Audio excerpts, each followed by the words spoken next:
नसतो, परंतु ते तासन तास वर्तमानपत्रे वाचत राहतात. प्रत्येक ओळ ना ओळ वाचून काढतात.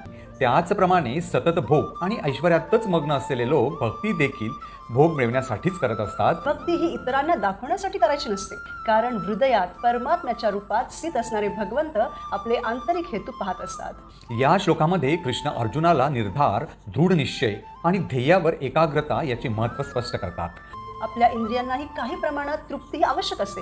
भगवंत इंद्रिय तृप्तीसाठीची सुविधा उपलब्ध करून देतात, तरी विदुर, भीष्म, द्रोण, संजय, व्यासदेव इत्यादींनी त्याला या अंधकारातून बाहेर काढण्यासाठी खूप प्रयत्न केले, हितकारक सल्ले दिले, परंतु आणि दिव्य आनंदाचा अनुभव घेण्यासाठी आपण भगवद्गीता, भागवताचे पठण केले पाहिजे.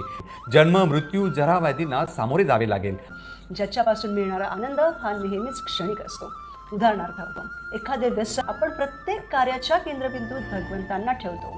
त्यांच्या प्रित्यर्थच कार्य करत राहतो, तेव्हा भगवंत या आपल्या भौतिक गोष्टींपासून संरक्षण करतात आणि आपल्या बुद्धीचे आणि चेतनेचेही पोषण करतात.